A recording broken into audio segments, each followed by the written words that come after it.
My name is Ashley Bowlin, and I am actually the clinical adjunct at RMC on days for A group and B group. So I'll have 14 of y'all with me on Tuesdays and Wednesdays from 6:30 to 2:30. And to kind of give you a little bit of background about me, I was exactly where you are about 12 years ago, and that kind of makes me feel really old. But 12 years ago, I was in Miss Deweese's class, listening to her lecture about a labor patient who was, you probably tell this story, Miss Deweese, every semester, but she was in gymnastics. She'd been a gymnastics person, and she was pushing, and she holds both her legs up and starts, and real flexible and stuff. And everybody started cracking up laughing, and I thought, that's exactly what I wanted to do. I wanted to be a teacher. And so Miss Deweese inspired me, and then she had also been the one that made me love labor and delivery, and just let you know how special she is to me. And then she's also the one that encouraged me to go back and get my master's.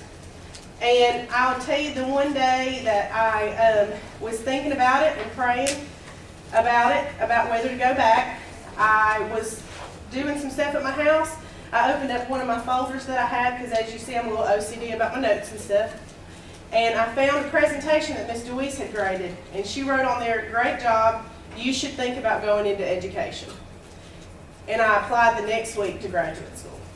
So, and here I am, getting to be in her class, and I find it a great honor from her and from y'all to let me be here.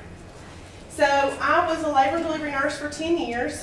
I grew up, we say, at St. Vincent's East. I was a baby nurse there, and for 10 years did labor and delivery up until the unit shut down, and then started graduate school. And since then, I've been doing full-time careers. So I graduate this December, and I hope that once I'm graduated, I can find a home at Jacksonville teaching. So, but anyways, so I'm gonna get started here. So, does anybody have a guess? We're going to talk about fetal monitoring during labor. And right here it says electronics since 1970. Can anybody give me a guess when the first time in history fetal heart tones was mentioned about a baby in a mama's tummy having heart tones? Any guesses? Guess? No. 1600. 1600. Y'all don't have to write this down. You don't have to write this down. This is just a little history, and I like to know a little bit of history about this because to me it makes it so much real. So 1600 was when a physician, Marcus of the province of Limousin, documented about fetal heart tones. And then it was not even mentioned again until 200 years later when Francois Mayor said that he put his ear against the mother's stomach to hear the baby. And then fast forward to 1833 is when finally they started talking about how fetal heart tones could possibly be linked to fetal distress and complications. And then 1917 is when the fetal stethoscope came out, which is the fetoscope. Have anybody ever seen a fetoscope? Okay, no, all right. Well, the one we had at our hospital, it almost had like a little beam, metal beam thing, and it almost looked like a miner. You know, like a miner puts on a little mining hat and it turns a little light on. Well, it was like a little hat, and it had this, and then it had this horn-looking thing. And I thought, what in the world? I was cleaning out one day. We weren't busy, and I was, what is this? I took my charger. She said, that's a fetoscope. And they would put their head directly to the stomach, and just like a stethoscope, and they'd listen to the heart tones. So that came along, and then fetal monitoring actually started. Electronic fetal monitoring came out in the 1960s, and in the 1970s it wasn't actually commercially available, but even in the 1970s, only about 25% of labors actually was electronic fetal monitoring. But today, over 85 are electronic fetal monitoring. So I just find it real cool how it's been 400 years and medicine advances and we see it change and kind of the history behind it. So, so we're going to go to fetal right here where it says, why do we monitor fetal heart rate? And it's because it provides a reliable and predictive information about the oxygenation status of the fetus. Now, like I said, I've looked over these test questions, and if there's something really important that I say, hey, you really need to know this, then guess what? Hey, you really need to know this. So you'll hear me say that, hey, you really need to know this, and hint, what? Just saying. And stresses to the uterine placenta unit result in characteristic fetal heart rate patterns. And we'll talk about this in a little bit.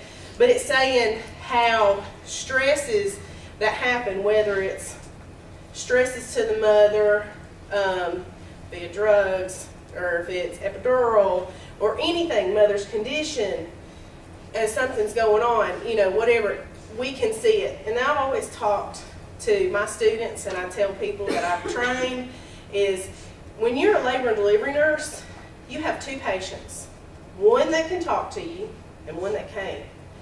And so the way that baby, I can find out how that baby's doing is by my strip. And so when we go, and you go to these hospitals, you'll see electronic fetal monitoring, and you'll see their screens where their fetal heart rate, or their strips, what I call them, are plastered on a big old screen, and you see each patient tracing.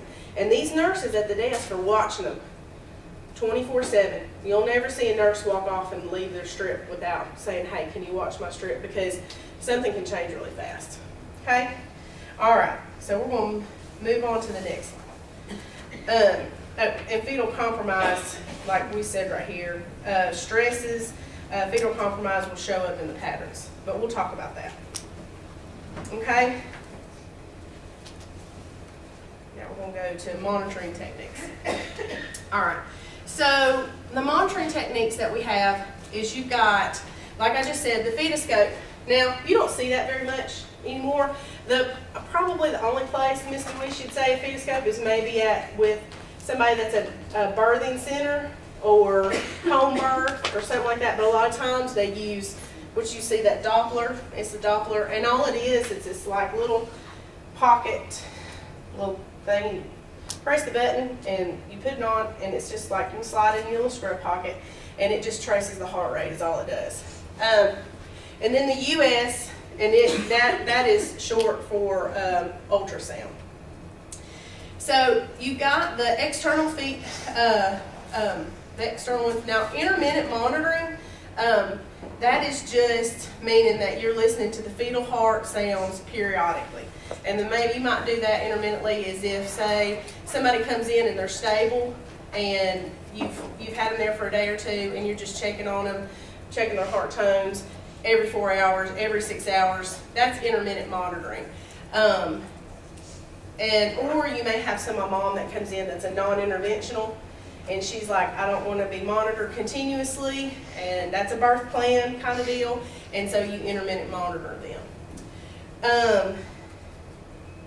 All right, and then you have the external monitors that we're going to talk about is first the external fetal heart rate is traced by the ultrasound transducer. Now, that's something you do need to know, that the external fetal heart rate is traced by the ultrasound transducer. And the way it does is just like a regular ultrasound. It picks up through sound waves, and it's sound waves bouncing off against the movement interfaces of the fetal heart and the valves. And one thing about, you know, like Miss Dewey said, with the ultrasound is, you know, you got to put it over the chest, back area. So you get a mom that comes in and you're thinking, okay, that baby's head down. So we talked, Miss Dewey said vertex, right? So that means that baby's head down. And where did she say that you would hear heart tones at? Below the belly button, yeah, because the back chest is right here. Okay, so what's going to happen if that baby's breech? Where are you going to hear heart tones then? Above the belly button. Very good. That's interesting. I heard that. So above the belly button. So you get a mom that comes in and she's in saying, I think I'm in labor. Before I even go and check and see what she's dilated or anything, I'm going to put the fetal heart tone ultrasound on her. And if I get heart tones way up here, I'm thinking, this baby might not be head down. So you have that one. And then the one thing though about the external fetal heart rate, the US transducer, is it may have to be positioned several times. And that's something that you'll see in the hospital. That's something that's important to know, is that you might have to change that position. If that mom is uncomfortable and thrashing about and she's like, oh, I just can't stand it, and she turns left and she turns right, and you've got those external ultrasound, you better believe you're going to be in there every time she rolls over, and you're going to be moving, because it's not one of those that you place there and it stays.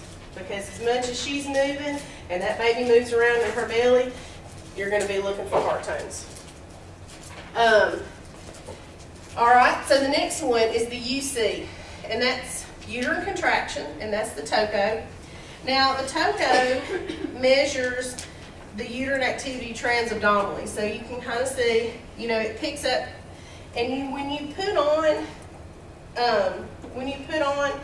the TOCO, it's important to know that you feel for the fundus. Now, the fundus, just like we talked about, the fundus is here at the very top, so you want to reach and you want to touch the very prominent hard part of the belly. And you're like, okay, that's the fundus, so that's where that TOCO is going to be. Now the TOCO is really good about measuring, this is important, the TOCO is really good about measuring the duration, the frequency of the contraction. But it cannot measure the intensity of the contraction. And the way I say that is okay, say you have a mom that comes in and she's T90, she weighs 100 pounds, and she comes in the door, and what's your name, sweetie? Brianna comes in the door. She comes in the door, Brianna's little, and she's 9 months pregnant, and she's hurting. And she says, oh, I'm really uncomfortable, and I'm hurting real bad, and I put that TOCO on her, and I see she is just booming, huge contractions at what it looks like. I'm like, oh my goodness, she must really be hurting. And I check her, and she's a fingertip. Like, now hold on just a second, that don't make sense. But then I feel on her belly, and I'm palpating, and her contractions don't feel as strong. I'm like, well, I wonder why. Well, then I get another mom, say me, that walks in the door, who's got a little extra fluff to her, and I come in the door, and you put the same TOCO that you put on her and you put on me, and I'm having little bitty contractions, and you're like, you ain't doing nothing. You're barely contracting. And you check my cervix, and I'm 8 centimeters. You're like, well, that don't make sense. Because on the back of the TOCO, when you flip it over, there's a little circle that's on there, and all it does is pick up the pressure. So when mama's belly gets tight, it picks it up and pushes in. And so you will only be able to pick up the fact that she's having the contraction, but with that, you cannot tell how strong it is. And the best thing I can say for that is if you've got a mom that comes in and you really, like I said, this is something you want to know. A mom that comes in and she's telling you she's hurting, oh, I'm hurting, and your TOCO's not doing much. Well, what do you think the best thing that you could do? You need to put your hands on her. You need to not be scared to put your hands on her. I've told several people that I worked with and trained, I said, your monitor can be wrong, machines mess up, but put your hands on your patient. Now, and I'll tell you, and when you're doing contractions, they can either be mild, moderate, or strong. Now mild, like everybody touch their chin, okay? That's mild. That's what mild feels like. when you're touching on a mama's belly. It's soft, but you feel just a little bit of firmness. Moderate, touch your nose and feel a little bit firmer, okay? And then strong, you touch your forehead, bone, okay? When a mom's having strong contractions, she'll be as hard as this table. You're like, okay, yeah, I do believe you're hurting because you're having some strong, strong contractions. So always remember that it is important to put your hands on your patients, palpate those contractions, and know, because like I said, it could be that that it's just not picking up, or that she's fluffier and she's got more adipose tissue there. And TOCO is also, this is also a big thing. It's very helpful during the early first stage of labor, because now did y'all remember what the first stage of labor was? What's the first stage of labor? 0 to 3. Yeah, okay. So early first stage, the early phase, that 0 to 3, it's real good because those moms come in, they're not thrashing about as much, just like the happy, put the monitors on and they'll sit still and then they move around a little bit, but they're not acting crazy. So, it's good for the early first stage. And then we're going to move to the internal.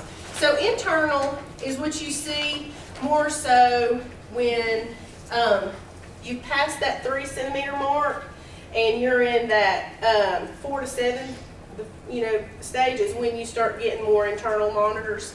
So the first one we'll talk about is the IUPC. All right, and because of one of my sweet friends in Birmingham, I have an IUPC to show you, and I'm going to open it up and let y'all see it.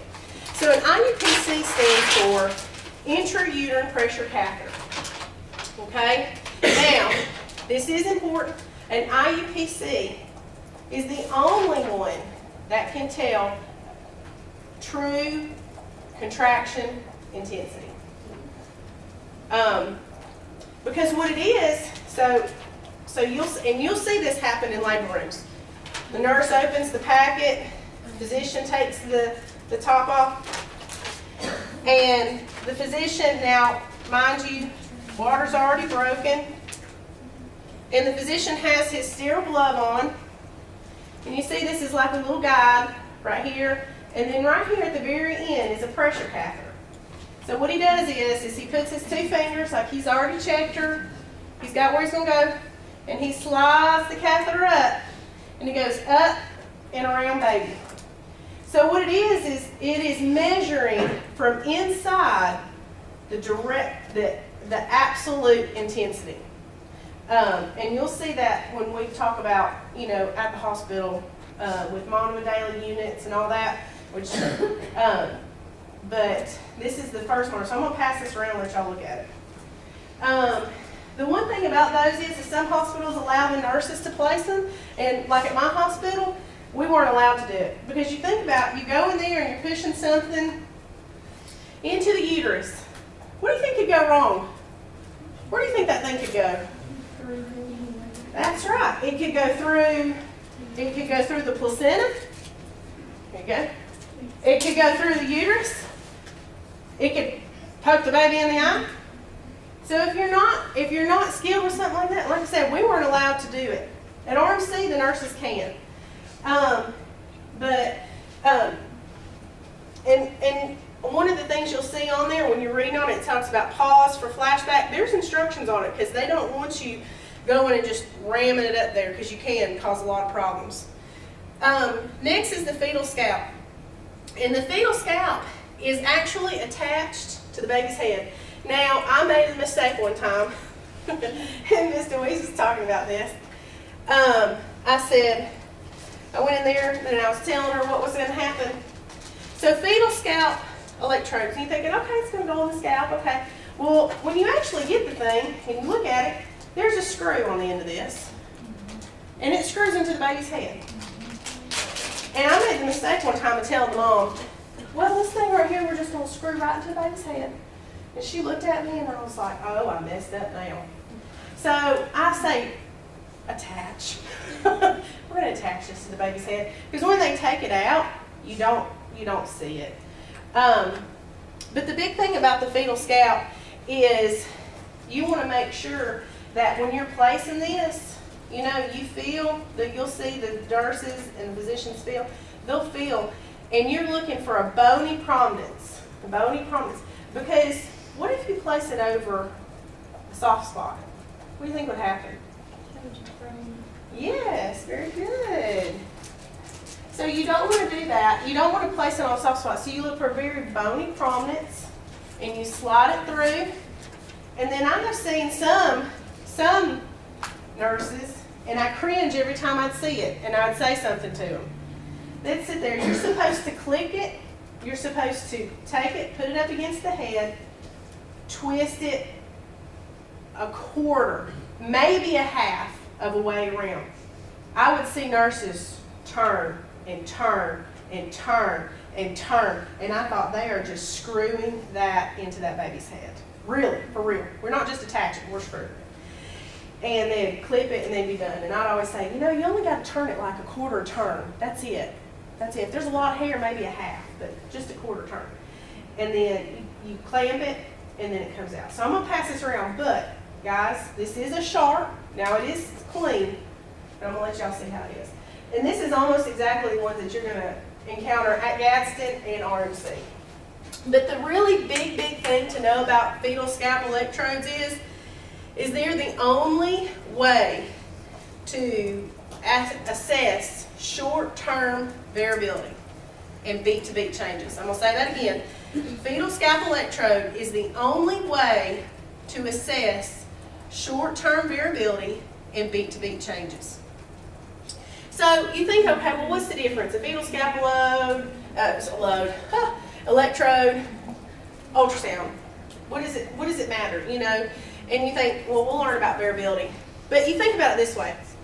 Patient comes up to you and they say, I'm having chest pain. I'm having a heart attack. And you run and grab the stethoscope and you put it on their chest. And then you think, oh, well, maybe I need to get an EKG on them. Well, that's the difference. Someone complains of a heart attack, what are you going to want? Oh, are you going to want stethoscope or are you going to want EKG? EKG. All right. So, your baby's crashing, what do you want? Do you want an ultrasound that can just listen like a stethoscope can? Or do you want a fetal scalp electrode? Right, you want a fetal scalp electrode because it can truly look and see how well your baby's doing. Some doctors will come in right away in the morning. I had one doctor, it never failed. He'd come in the door, he'd break water, and the first thing he would do is place monitor parts. Some of the newer doctors coming in, they'd come in and they would wait. They'd just break water and let them stay externally. So to each their own. But there are some contraindications. You don't have to know this, but there are some contraindications of fetal scalp electrodes. One of them being preemie babies. You don't want to go screwing on a preemie baby's head because what are you really at risk for? You could cause a brain bleed. And you don't want to do it again with mothers that are HIV or Hep C positive. Why? Because you could transfer. Now a baby, it's hard to believe, but when a baby's born to a mother that's HIV or Hep C positive, I believe it's Miss Deweese, like a third.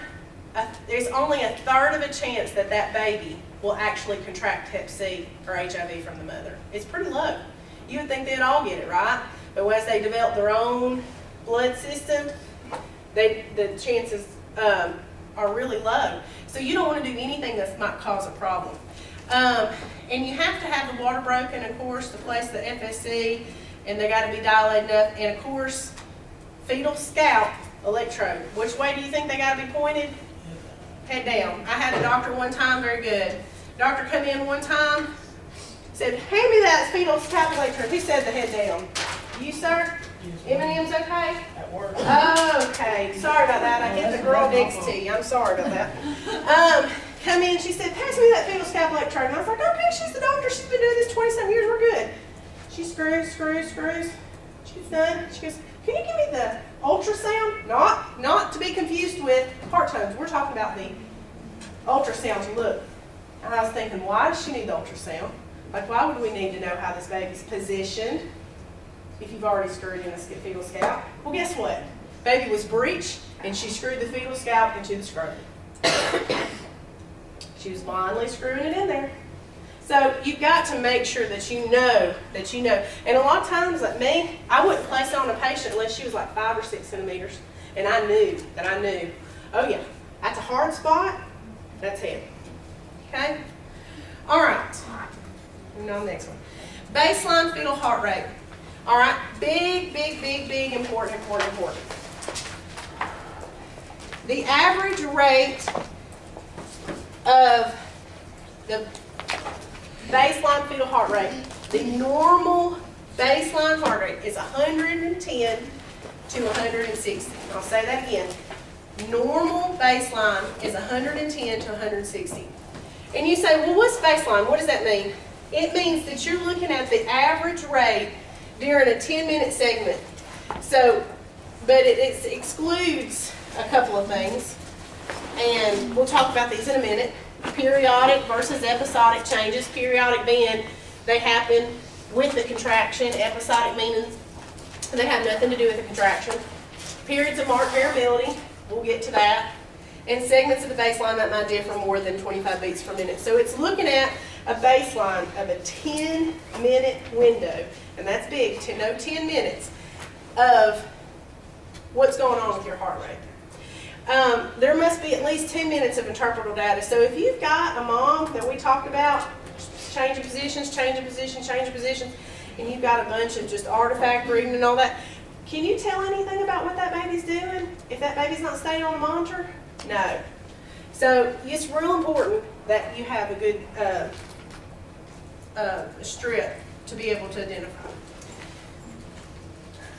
Okay, so this fetal monitor probably, so the ones we had were a 2000 version. I'd say probably this one was maybe 80s, 90s. Believe it or not, some hospitals, still didn't have updated equipment. And I think somewhere in Birmingham, one of the UAB South still has monitors. They were, in the 80s, they were $40,000. Yeah.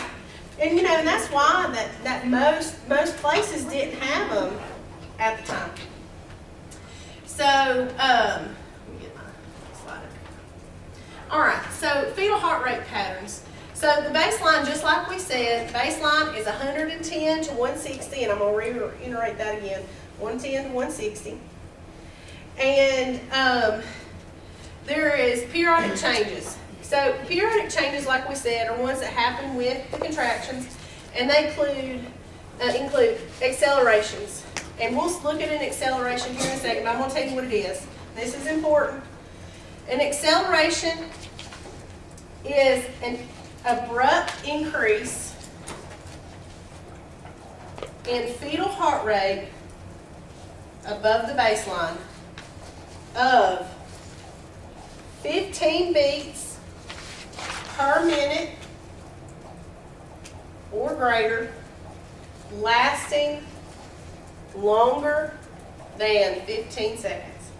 Does anybody need to repeat that for anybody? Okay. An acceleration is an abrupt increase in fetal heart rate above the baseline of 15 beats per minute or greater, lasting longer than 15 seconds. I move that chair up my way. Can't get by. I move a lot, so. And another big thing to know is accelerations are an indication of fetal well-being. If you look at a strip, and this is something that we'll look at when we're at the hospital, and I look at a strip and I'm like, look, that baby's having accelerations all over the place. What a happy baby. You'll hear every labor nurse say that. What a happy baby you've got. You're like, I know, isn't she pretty?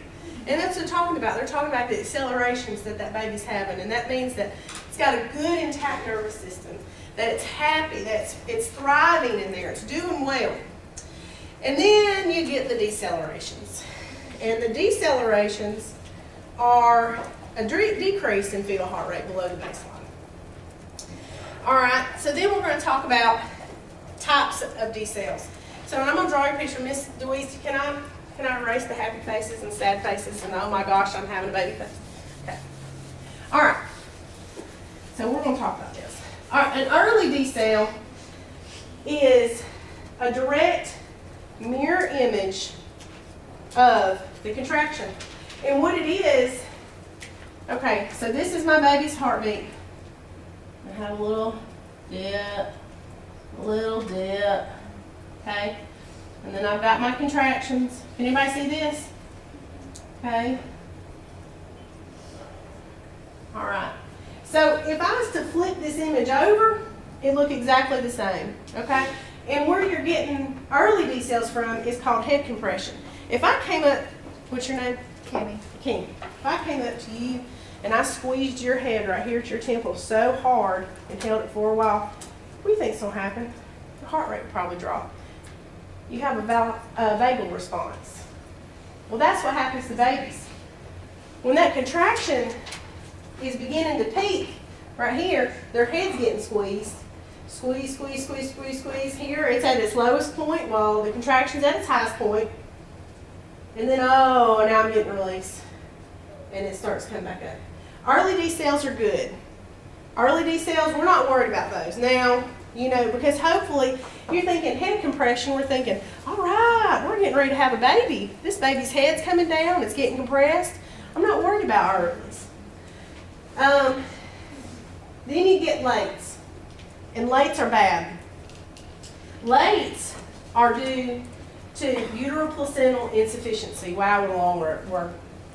But what it's saying is it's saying that there is not enough oxygen transfer between placenta from mother through placenta to baby. There is something that is causing some sort of problem. And these are bad because you think about it, if that baby's not getting enough oxygen, do you think it's going to do okay outside of the womb? No. Okay, so all right, so here we go. My drawing skills are, y'all, they're pitiful. My 8-year-old can draw better than this, but it's okay. We'll just go with it. Okay. So you got your contraction, and then here we go. My contraction, and here we go. Okay, so you kind of see how this one mirrors this right here? Okay. Well, this one it goes, so after as the contraction starts is when it begins to go down.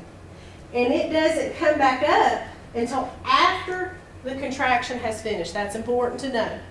That with a late, that the fetal heart tones will decrease after the onset of the contraction, and they will not return to baseline until after the contraction has finished. So here mama has quit contracting, the baby's still down. Okay? And why that happens is because you get this huge squeeze up top, and the baby's got enough reserve, and they're hanging in there, and finally about the peak right here, they're like, I'm out of gas. And so then you have this late where it's like their heart rate is showing, I'm not getting enough air. Imagine holding your breath. Like a contraction 60 to 90 seconds, okay? When you contract, there's a decrease in blood flow to baby, okay? So imagine that baby holding that breath for 60 to 90 seconds, and there being some issues going on. That baby's saying, help, I need help, okay? All right, and then variables. This is the last decel we'll talk about. So a variable, and I say the easy way to remember a variable is it looks like a V, okay? And a variable, just like variable, it varies as to where it can happen. It can happen at the beginning of the contraction, it can happen in the middle of the contraction, it can happen at the end of the contraction. I've seen moms have variables and not even have a contraction. But like, so you see, like, it doesn't matter how that pattern looks in that variables. A variable, this is important, is due to umbilical cord compression. So that baby, who knows what's happened? Maybe it's got a nuchal and all of a sudden that baby's dropped down into the pelvis a little bit more and tightened up against that nipple, and you had a quick drop. Maybe the baby, bumped up against its umbilical cord and had a drop.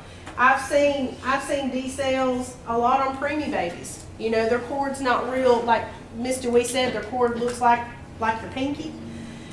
And they just don't have a lot of that cushion. And so it doesn't take much for them to have these nasty looking decels. And then you get what you call prolonged decels.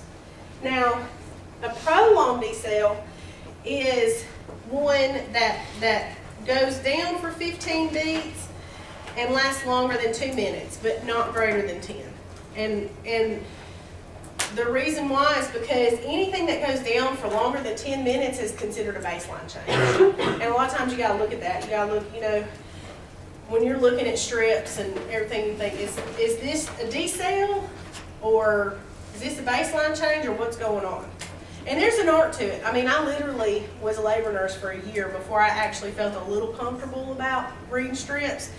And even then, I'd still, if I'd 10 years later and I'd have a confusing one, I'd pull it out of the desk and I'd say, hey, someone come look at this with me. I need another set of eyes. So, you never know.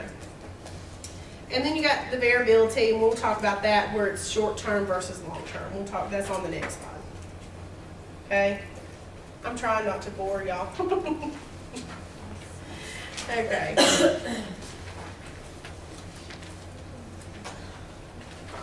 Hold on, I think I missed that.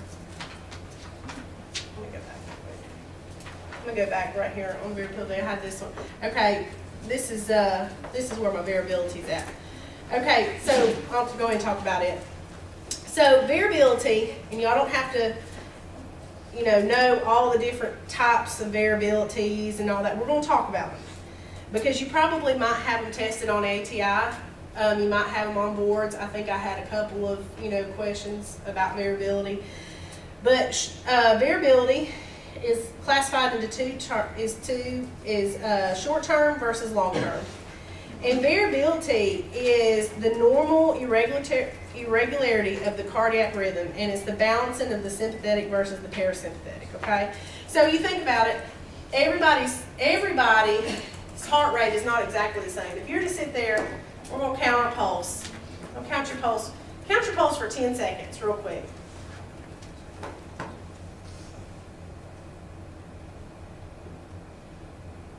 Okay? Everybody get it? Everybody got the number in your hand? Or what the number is? Okay. Now do it again. 10 seconds.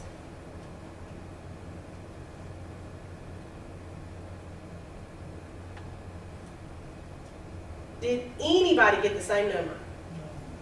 One person in the room. Man, that's pretty good. You're missing. But usually, just like our body fluctuates and our heart rate fluctuates. So from 1 minute to the next, you're never going to get one same heart rate as you do from 1 minute to the next. And that's the way babies are. So you've got your short-term variability is divided up into 4 different categories. And I'm going to draw those out for you just real quick so you can see them. Because we'll talk about these. Now this, you're not on the test is going to be asking you to look and say, oh, I'm going to look at a strip and say, oh, this is absent, this is marked, this is, but you will. It's good to know because when you go into a room and you wonder why everybody's scattering, crazy like, it's good to know why. Okay, so variability we talked about is that beat to beat, that change. So when you have, and I say beat to beat, it is what we call the baby's reserve. It's how well that what you call their oxygen tank, how full their oxygen tank is. If they've got good beat to beat, then we're good. That baby can handle some decels. That baby can handle a couple of long pushes. That baby can handle some, pain medicines and all that. Okay? All right, so the first one we're going to talk about is, we're going to talk about the normal. Okay, so this is normal. This is normal beat to beat. It just looks like shark teeth. Okay? Like I said, drawing skills are horrible. But this is normal beat to beat, and it's 6 to 25 beats per minute. it jumps. And that's normal. This is moderate. This is what you want to see. This is a happy baby. So I'm going to put over here moderate. Okay? All right. And then you have minimal. So minimal kind of looks like this. It's like not a straight line, but it's not a, doesn't look like that by no means. And so this right here is minimal. And minimal, I mean, not bad, but not great. I wouldn't want to sit on a minimal strip all day long, because what does that tell me about my baby's reserved? This tank's full. So this tank's probably half full. Okay? So if that baby has a bunch of bad D cells, that baby might not do so well, you know, afterwards. It might have a hard time recovering. And then, right here, what does this look like? That's absent. This, the tank is empty. This is bad. This is, we need to get to the C-section and have a baby. Right here. And lastly, marked, it looks like this, and it's where, anytime I've ever seen marked, this is greater than 25 beats change, marked. Anytime I've ever seen this is right before a baby crashes on me, because it's like that baby, almost like you think about someone hyperventilating, kind of breathing in, breathing deep, or that baby's like, I need air, I need air, I need air, I need air, and crash. So marked is not good. It's when it's greater than 25 beats per minute. Moderate, good. It's when it's 6 to 25. Minimal, not great, not ecstatic about it, but I'm not going to rush to the C-section for it. And that's where it's 2 to 6, 2 to 5. Absent. We're going to get this baby delivered, because there is no reserve. This baby's not doing well. Did I make that clear? Sort of? Y'all see that a lot. And a lot of decisions on whether a baby gets delivered or not is based on variability now. It's not so much if that baby's having D cells or whatever. They'll say, I had a doctor one time did not want to do a C-section on mom, and she kept saying, well, what's the variability look like? What's the variability look like? What's the variability? And finally, you know, I got it, and I was like, okay, well, and then finally when we got to absent, she was like, okay, let's have a baby. All right. The only way to measure variability is, this is important, the only way you can measure variability is by using a fetal scalp. Because what we talked about is that EKG, looking at, and you can be able to see it real well. Okay? Tachycardia, this is important to know, as well as the bradycardia, so make sure you highlight those two. Tachycardia is when it's greater than 160 beats, because what did we say normal was? 110 to 160. So tachycardia is when it's greater than 160 for 10 minutes, and that's big. This 10 minutes, 10 minutes, 10 minutes, because you can't say it's a baseline change or that's tachycardia if it's only been going on for a minute or two. It's got to be 10 minutes. Bradycardia, the same thing. If it's less than 110 beats per minute for greater than 10 minutes, then you know.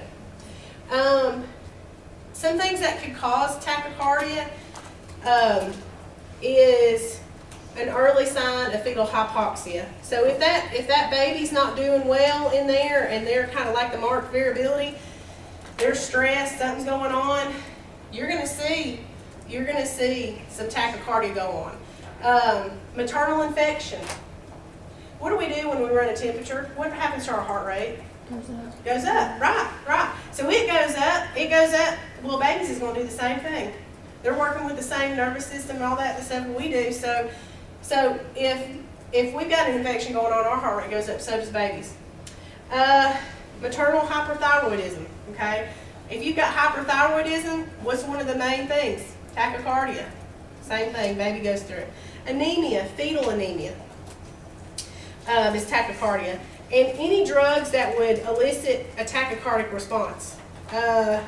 Terbutaline, atropine.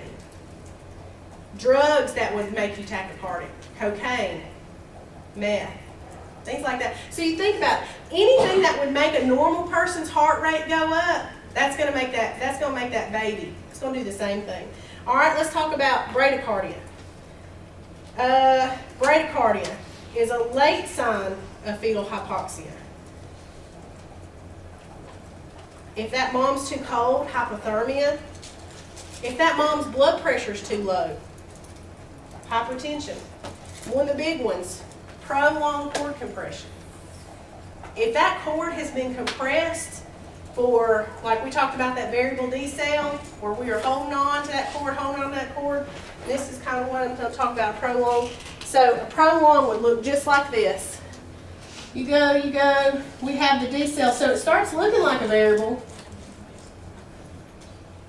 but then it just can't recover because what's happened? Baby's rolled over. We might have a nuchal cord or tight noodle cord. We might have a cord prolapse. Something's going on. Well, then after, how much long would this have to go before it's considered bradycardia? 10 minutes. 10 minutes. Good. So, changes in fetal heart rate down here, well, just like we said, can be periodic, so they can occur with a uterine contraction. They can be episodic, so they can be not associated, or they can be acels, which is like what we said. What are acels? Good fetal well-being, happy baby. Right. Okay. We'll just look at a couple strips here. This, all right. So let's do some. All right. Right here. What's this? Acceleration. Very good. So that means fetal well-being, right? All right. Through your racking up. Fetal well-being. So if I looked at this strip, if a nurse came out and said, "Hey, will you check a look at my strip? What does this make you think? Is this baby tanking, or is this baby happy?" Happy baby. Happy baby. This looks great. I think this is wonderful. Is she in labor? Is she having these little contractions? No, she's probably snoring. This mama probably came in, "I'm in labor," and you got in the bed 3 o'clock in the morning, gave her a warm blanket, and turned her on her side and she went to sleep. This right here that you see, these little things, because normal contractions, they're going to look like little heels. Okay? What she's probably doing right here is snoring. The baby probably kicked right here. But she's not in labor. I'm sorry, man. You got to go home. Wait another week. She just came in to get away from the She did. She did. Her 3 children were driving her crazy at home, so she came in to get some sleep. Okay. All right, we're going to look at another set. Okay. So down here, we'll look again. What's this? A cell. Now look on the test. I promise. There's not any strips that you got to say, "Oh, this is this, and this is this, and this is this." You know what I'm saying? So you don't have to read strips. But, like I said, we do need to know what it means. Acceleration. So does this look like a happy baby? Yeah, that's a happy baby. Is that mom in labor? Does it look like? Does she look like she's even contracting? Probably no. That looks like an inverted contraction. Okay? All right. So this one right here. Does that look like a happy baby? No. What is it? It says fetal bradycardia. So why is it fetal bradycardia? Less than 110. There you go. So it's right here. So we're going to say, so what it is, so these little increments here are in tens. So you got 90, so you start 30, 40, 50, 60, 70, 80, 90, 100. So this baby's heart rate over a 10-minute strip is 100. The beat to beat, if I was going to measure it up, it's minimal. I mean, does that make me nauseous? No, not so bad. I mean, maybe that baby just has a low baseline. Maybe it just is like that. I'd watch that baby. Would I give that baby medicine, drugs to that mama? Mm-mm. Nope.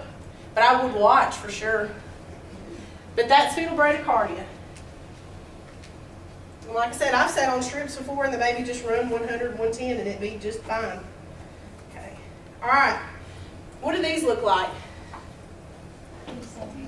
The D cells, right? What kind of D cells? Variable. No. Early? All right, who said that? Very good. Why would it be an early? Because they match up. Exactly. If I was to take this and flip it up the other way, there you go. Sorry, that was a horrible throw. I'll throw you another one. If I was to flip it over, it would look exactly like the other one. So that's early. So that mama might be, 7 centimeters, 8 centimeters, and we're having some D cells. Okay. Now, what are these? D cells. They look like a V. So what are they? Variables. Variables. Very good. Very good. Y'all, I had to be doing this for a year before I was a good job. So variable, okay? And you're thinking, what in the mess is happening down here? You see all this up and down and up and down and up and down. This mama's pushing.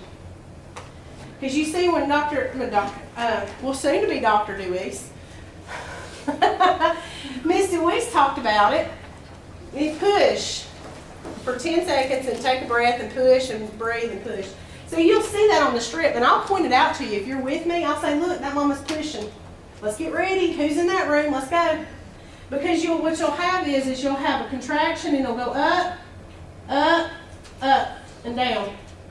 And so she's pushing. She's taking her breath, pushing for 10, breathing, pushing, pushing.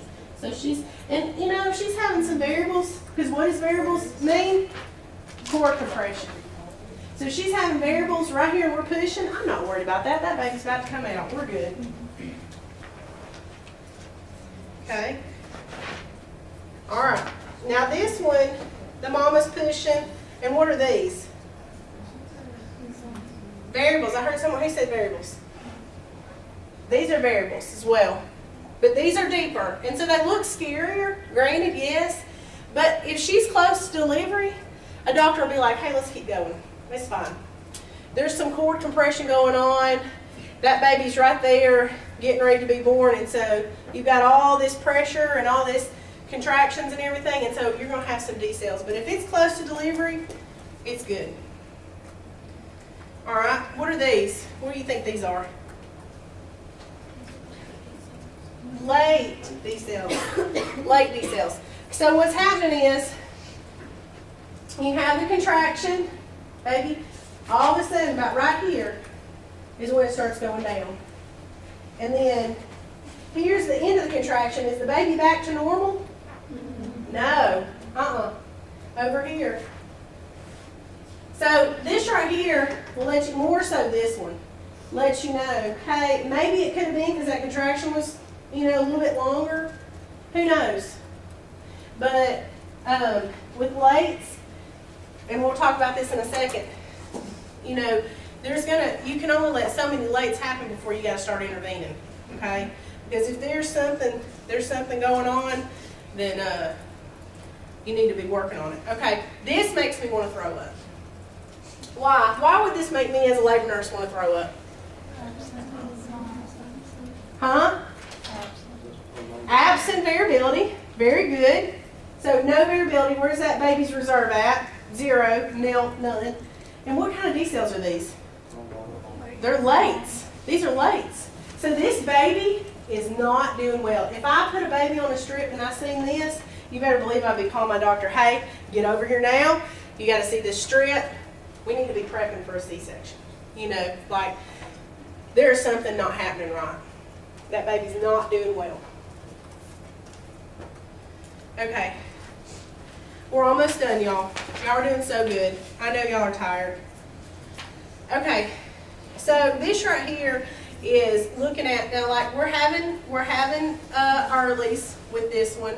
You see that baby over there is coming out. So we're having core head compression. We said earlies are fine. That's good. Head compression is early detection, early deceleration, so we're fine. The beat to beat in between looks good. I'm happy with that. There's 5 components that you're going to look at when you're looking at a pattern, and you're looking at the baseline. I'm looking at what my baseline is, and then, like I said, I'm looking at my variability. I'm looking at if I'm having any A cells, am I having any D cells, and is there any kind of trend? Is it happening every third contraction? Is it happening every contraction? So when I call my doctor and I say, hey, Miss Smith is having D cells. We're having some D cells, and he's going to want to know, all right, well, what's the variability look like?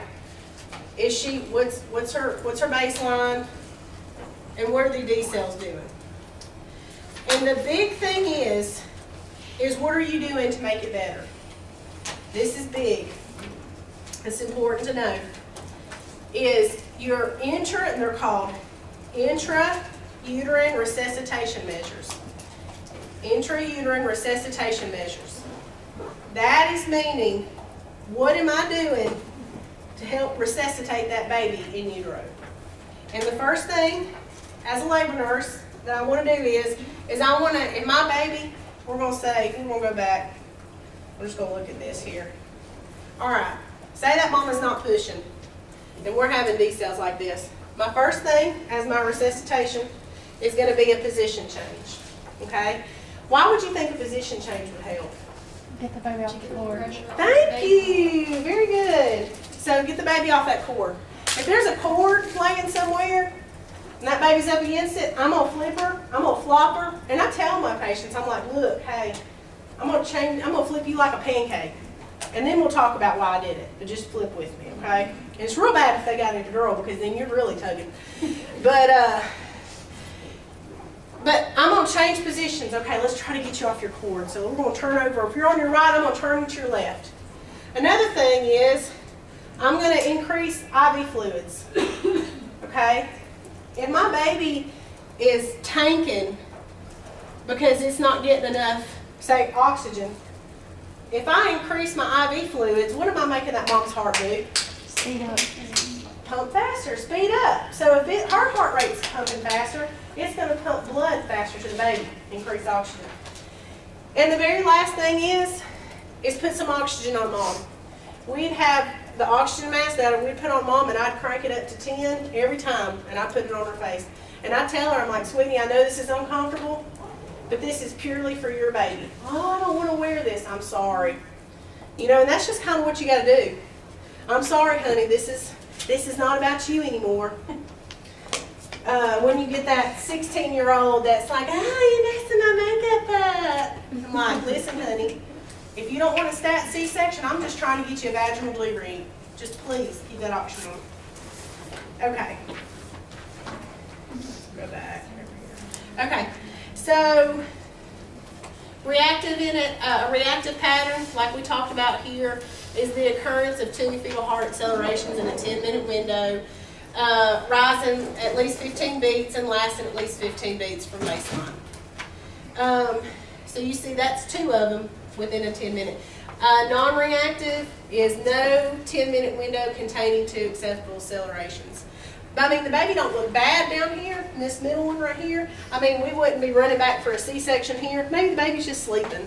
Or, you know, maybe mom got some pain medicine. Maybe baby that's just not as reactive. I mean, the physician wouldn't section over that, but that's just not a reactive pattern.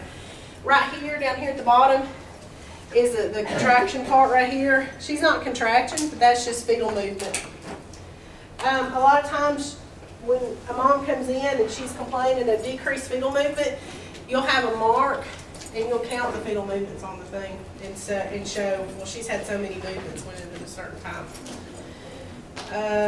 Okay, almost finished up, y'all. The fetal assessment. So there's different ways that you can check on baby and see how things are going. Fetal scalp sampling is a way of obtaining a sample of the fetal blood from the fetal scalp through a dilated cervix after the membranes are ruptured. And it's looking at the pH, PO2, and PCO2 to determine acid base. We want to see, is this baby, and Ms. DeWeese had said, because I had never seen this, fetal scalp sampling, and you said that you had seen it when like a mom came in and they were like, that baby's strip looks super, super bad already. And they would do this because they were like, okay, we want to see how this baby is before we even get started, because it may be a lawsuit. It could be a real sick baby, and NICU needs to know what's going on. So that's fetal scalp sampling. Amniofusion, it's an intervention. What it is you get a mom that comes in and she's got real bad meconium. Have y'all learned about meconium yet? Okay. So she's got real thick meconium.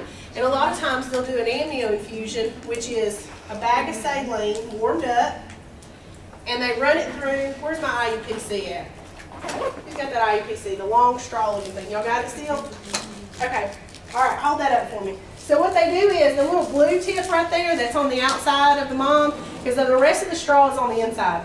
So that little blue tip, you hook an IV line to, and then you hook IV fluids to it. And you want them to be warm, because if you rush in cold water in there, I mean, you're probably going to stress that baby out. So you want it to be warm, normal saline, and you get a doctor's order for it, and they'll run it through. Now the big thing about that is you want to make sure that there's fluid coming out. Because if there's not fluid coming out, then what could happen? It's like plugging something up. If you created a plug in there and you're filling it up, you could rupture the uterus. So an amnio infusion is, and it's also good for if moms are having variables, because what are variables? Cord compression.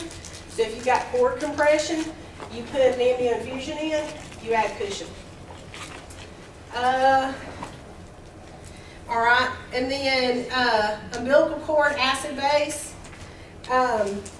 is a sample of the cord blood. So once the baby's born, you get a sample of the cord blood, and we'll draw off, and you'll get to see this in labor rooms. You'll get to see it draw it off, and you'll get to see what how they do it. And they send it to lab to look at the acid base of the baby. And this is important, if there's a pH of 7.10 to 7.15, then you know that's fetal distress. 7.10 to 7.15 is fetal distress. So you got to make sure that you are, and a lot of times if it's that low, they'll make you do like an incident report and all that, because they want to know what's going on. In review, the emergency interventions, what did we say they were? Position change. Position change first. IV fluids. Oxygen. Very good. And if need be, you can always go and do the tocolytic, and like if mom's contracting way too much, you'll see our moms start it on MAG or give them breathing. Miss DeWeese, is there anything that I missed? Well, thank y'all. Thank y'all so much for listening, and I'm so excited. Now, y'all get to look forward to this. So I get 2 more hours later on in a couple months. So, thank y'all so much.